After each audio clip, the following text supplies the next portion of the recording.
प्यारे बच्चों, आपने पिछले वीडियो में पढ़ा कि अपवर्तनांक तथा प्रकाश की चाल में संबंध।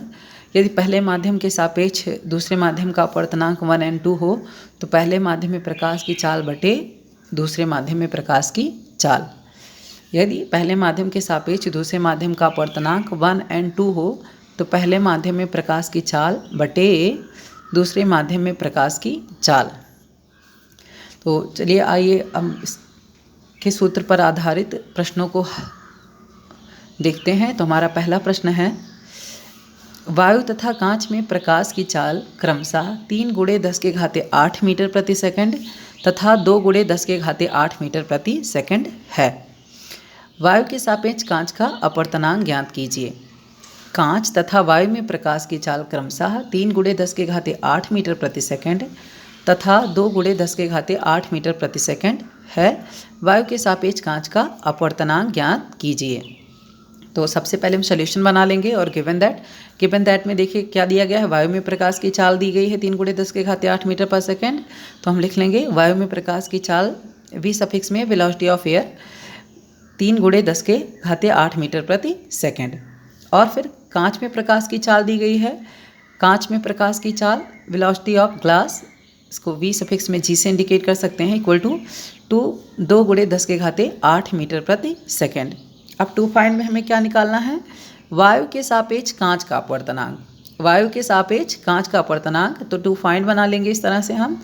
और वायु के सापेक्ष कांच का अपवर्तनांक इसे किससे सिंबलाइज करेंगे, ANG, वायु के सापेक्ष कांच का अपवर्तनांक। तो वायु के सापेक्ष कांच का अपवर्तनांक ANG equal to question mark. We know that, हम फार्मूला जानते हैं अपवर्तनांक ANG, पहले माध्यम के सापेक्ष दूसरे माध्यम का अपवर्तनांक, मतलब पहले माध्यम में प्रकाश की चाल बटे दूसरे माध्यम में प्रकाश की चाल। तो यहाँ अपवर्तनांक क्या है, वायु के सापेक्ष कांच का अपवर्तनांक ANG। तो यहाँ पहला माध्यम हमारा क्या है, वायु, और दूसरा माध्यम क्या है, ग्लास अर्थात कांच। तो यहाँ पे सूत्र क्या हो जाएगा, ANG इक्वल टू वायु में प्रकाश की चाल बटे कांच में प्रकाश की चाल। चलिए मान रख देते हैं हम अगली लाइन में, ANG इक्वल टू वायु में प्रकाश की चाल कितनी है, 3 × 10⁸ मीटर प्रति सेकंड बटे कांच में प्रकाश की चाल कितनी है, 2 × 10⁸ मीटर प्रति सेकंड।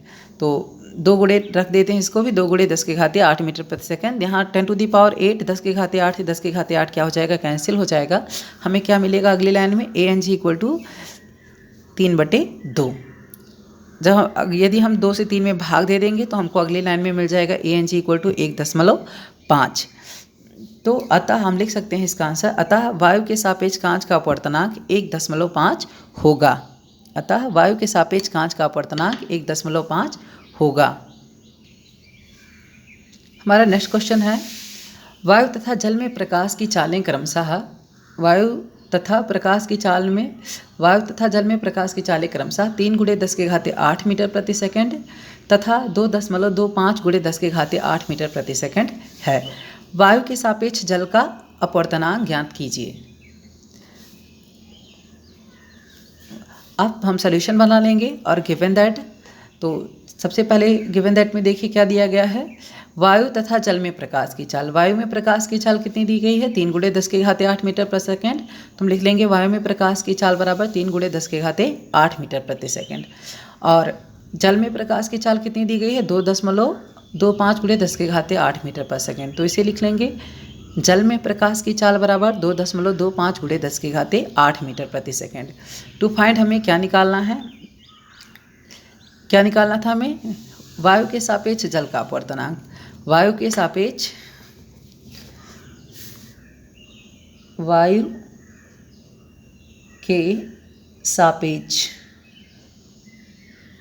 जल का अपवर्तनांक ANW equal to question mark. वायु के सापेक्ष जल का अपवर्तनांक ANW equal to question mark. We know that, वायु के सापेक्ष जल का अपवर्तनांक, यहाँ हमारा सूत्र ANW। तो यहाँ पहला माध्यम क्या है, वायु, और दूसरा माध्यम जल।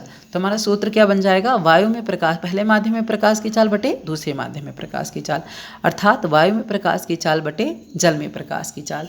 इसलिए मान रख देते हैं वायु में प्रकाश की चाल कितनी है, 3 × 10⁸ मीटर पर सेकंड, और जल में प्रकाश की चाल कितनी है, 2.25 × 10⁸।